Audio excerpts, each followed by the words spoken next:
Okay, YouTube, here's my review on the Pep Boys 2-ton engine hoist, cherry picker, crane, whatever the hell you want to call it.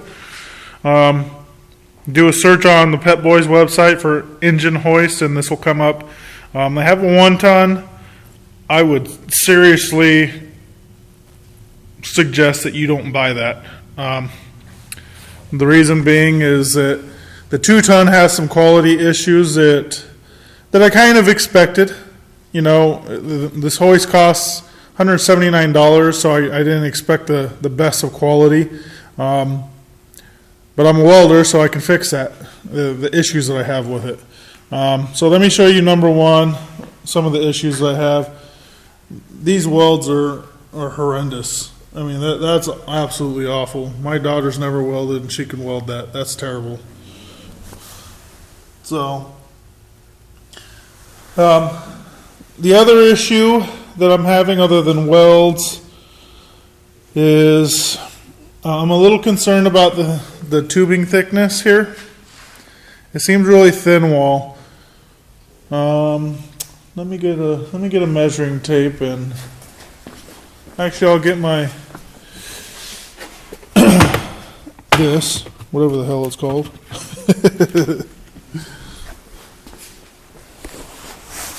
And we'll measure it right now.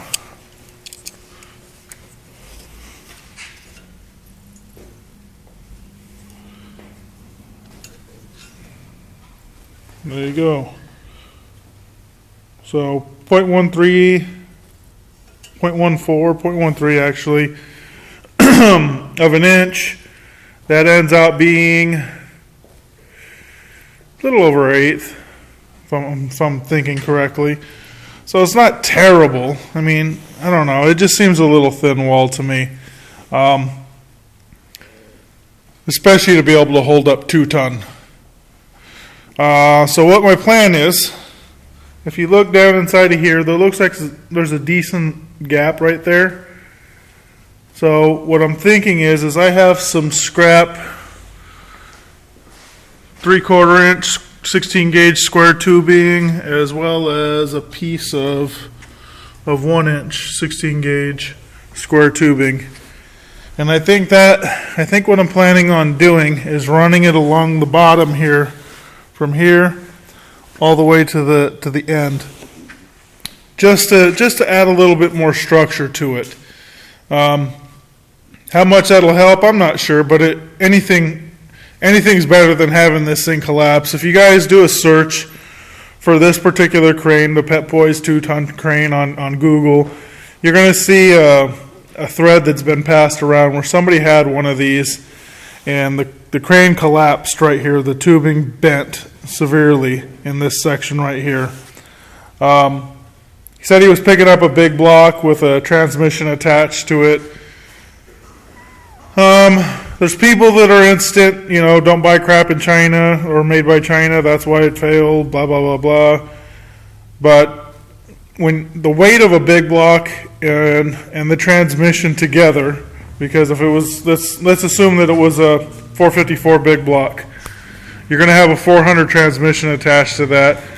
You're going to have all the fluids inside of it, more than likely. The thing's probably going to, you know, it's going to weigh a lot. It's not going to weigh 1,500 pounds, or excuse me, it's not going to weigh, because he had it at the 1.5 tons. He didn't have it at the 2-ton. It's going to easily weigh, or excuse me, it's not going to weigh anywhere close to the 3,000 pounds. However, when you take that weight and you bounce on it, you know, let's be realistic here. As you're trying to fight this out of here, and I suspect he's trying to pull it out of an engine compartment as one whole unit, and probably a truck, because I don't know what else is going to have a 454 in it other than maybe a Chevelle or something. So it's probably a truck, and he's probably trying to pull it up out of the engine compartment all at once, bouncing the weight around on it. And you take, you know, a big block with the transmission has got to weigh somewhere around 1,000 pounds. Has to. A complete top to bottom engine and transmission with fluids has to weigh at least 1,000 pounds.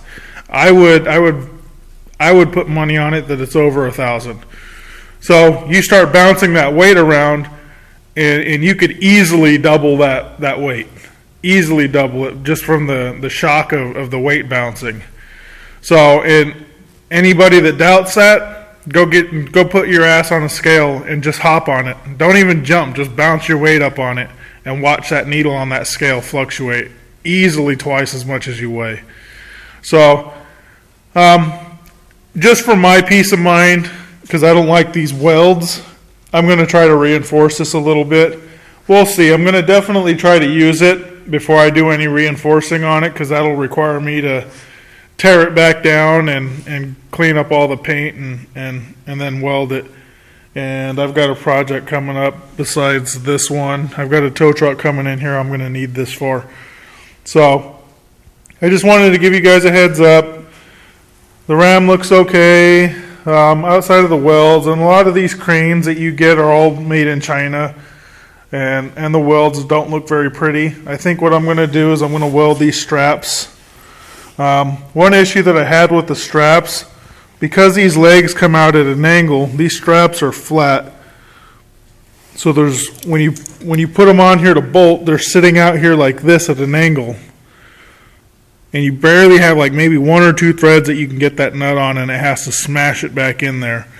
So, like I said, I'll probably just take a wire brush or something to all of these points where there's welds like this, clean up all the paint, and throw a good weld on top of that, just for peace of mind. Might actually even weld this main support to this cross member area here. Again, this is a fold-up crane. It comes in pieces. Sorry, my phone's dying. It comes in pieces so they can put it in a box. As long as it folds up, I can weld up everything else. It doesn't even really matter.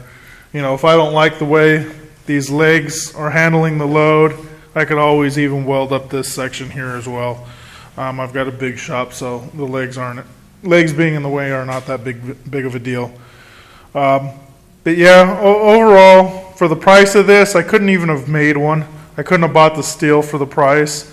If I would have went to Harbor Freight just to buy a ram, I would have paid close to $100 just for the ram. Then the casters, $10 a piece for good casters. I would have blown the budget trying to build this myself. So I bought this being a welder, understanding that I might have to modify it to be up to my standard. But for $180, I really don't think there's anything else on the market that's going to beat it. Harbor Freight has one, but theirs is a 1-ton, and it's not much cheaper than this. So take it for what it's worth. If you choose to go buy this ram from them, I gave you the honest truth. Take it for what it's worth. If you're able to beef it up and strengthen it, it's a good buy. If you're concerned about it at all, if you got to do some minor lifting, I wouldn't be concerned at all with it. But if you're going to be doing something that's going to potentially max this out as far as its load holding capacity, uneven floors as well, anything that might cause this to twist a little bit, I definitely would strengthen it up. But all right, head down to the description, check out my Facebook page. The link's down there. Also the link to the crane on Pep Boy's website. So both of those will be down there. Like, comment, subscribe, the whole works. Talk to you guys later.